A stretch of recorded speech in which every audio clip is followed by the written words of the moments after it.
Welcome back to The Rising of the Shield Hero Anime Review, episode number 24. And those of you curious, yes, this video show came out 4 days ago, but this past weekend really screwed up my recording schedule because of a yard sale. Yes. We're here discussing episode 44 of the series called The Point is called, if I can get to the thing here, thank you, where you point your strength, which kind of in a way finish up adapting book 11. It basically adapts what was left for book chapter 15, goes chapter 16 18.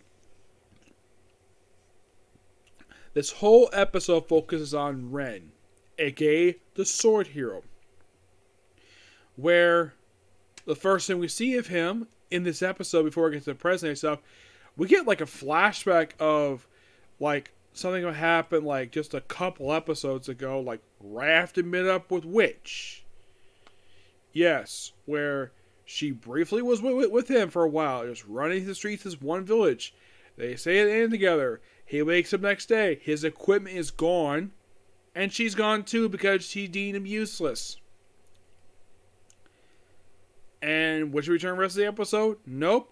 He wanders around town, and of course he gets blamed for, he gets accused of being a coward because his team got killed during an attack by the Spirit Tortoise. Yep. The fact that he was accused of desertion. Yes. While he's running away from 2 people trying to murder him. Who are these 2 random people? Probably some people that Witch probably has. Also, they do say, oh yeah, her slave mark is gone, even though they've not really explained at this point of how the heck that's possible. I mean, did the Spear Hero basically free her from being a slave of his? No, he didn't. She just got removed for no explained reason. And then we see where he apparently is at the running away. He apparently ends up in an area with bandits, kills them, takes one of their masks, as explained in the mask in the last episode, and that's kind of basically how we got here, with basically the Spear Hero showing up. Now, before I continue, they do show a flashback of Ren before he even arrived in this world, where it shows that he's a loner, the fact that he tries to talk to some people, and of course he just rather do his own thing. He's basically what they describe as a NEET, and then he basically, because they mentioned before that he actually did die at one point, where he got stabbed. Here they show he got stabbed saving some teenage girls. How heroic of him. And that's like ended up basically currently here. So I do like the fact they include something that was kind of skipped over initially from episode 1 for the series. Because I guess the director probably feels as though, hey, let's focus on Ren the whole episode. And then right afterwards, we come to present day, and we see what's going on with Ren. Apparently, he's affected by the Curse series, but 2 different ones. Explained by Nafumi, he's affected by the curses of greed and gluttony. There's also a hint to the fact this world's got version of the 7 deadly sins: wrath, gluttony, and of course, well, greed. So they try fighting the whole episode. Eventually, Escanor, she comes and fights and does pretty well against him. Even pretty much beats him. Of course, Nafumi gives her enchantment, and of course, Mask destroyed. And supposedly, the Curse series has been suppressed. And of course, they wanted to basically capture him and take him back to the village. And of course, basically, the 2 idiots come back, the one who were killed by Nafumi, and their spirits are destroyed by Raphtalia.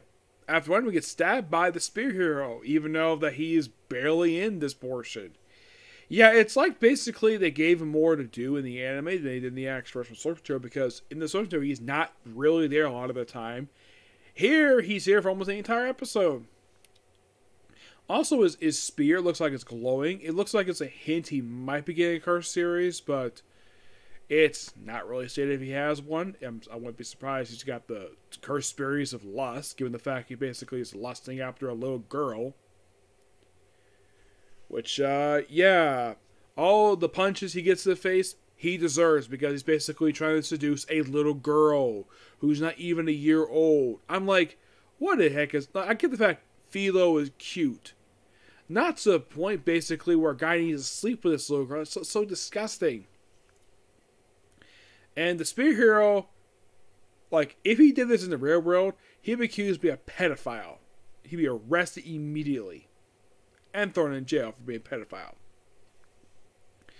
But I guess apparently in this world, it's A-okay to do this. Though, of course, Raptalia does punch him freely, and of course he keeps calling Naofumi father. Yes. Now, he didn't do this much in the book. He did it for like one scene in the book. Here in the anime, he calls him father a lot because he's in love with Philo, because he thinks Philo is like his daughter. Yeah, it's so freaking dumb. Yeah, of course, Sword Hero's his mask he got that he was shown first having the last episode is destroyed. Now you might be thinking, is the anime rushed to a book? Not really per se. They cut some stuff out. Mostly put, it's like, yeah, show off more of the Spear Hero than the previous season's show. Probably as an apology for, well, here's the thing about Spear Hero. Guess how many episodes he appeared in the entirety of season 2? 2 episodes. So, this is probably the reason why he's getting more screen time than he got in the previous season of the show. So let's basically have him where he's more of an idiot than usual. And there's that. Yeah. And this definitely was quite interesting of an episode. I do like the fact Ren got a lot of character development here. And now the thing is, the epilogue basically has where it's back at, well, Naofumi's village. In the anime, they stop it before that, so my guess is we might see the epilogue adapted for next week's episode, which is going to start adapting book 12 for the series. Yes, book 12. And the thing is, this episode for this season is only like the...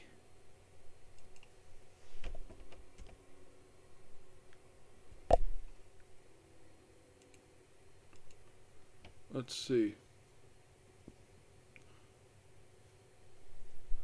This is only the 6th episode of season 3 of the show. So, I think the season will presumably have about 13 episodes. So, we have roughly 7 more to go. And then we're done. Yep, 7 more. So, let's see. 1, 2. I'd say probably the first week of next year is probably when the season will wrap up. Now here's a question. Will we get a season 4 out of this? Because if you're really curious, like once season wraps up, is there material for another season? Yes, there is. Oh, by the way, the Scissors Hero briefly appears in the episode. In the book, she has a lot in the book. In the anime, it's like, oh, she shows up with the thread thing, and of course she'll hold back, and she's like that the whole episode.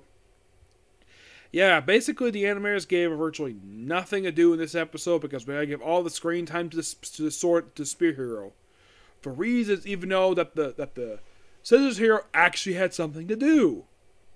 I'm like, really? You have her in this episode, and you have her do nothing. In the book, she does stuff. Now, maybe this was not directed to the episodes, the season's idea. This probably was the individual director's idea. Yeah, give the Spear Hero more screen time. Give him more to do than one of the other heroes who's here in this scene.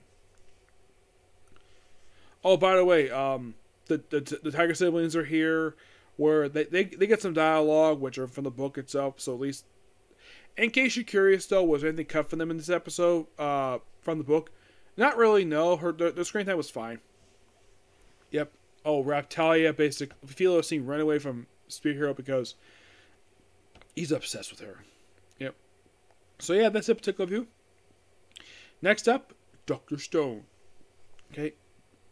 Review. Bye.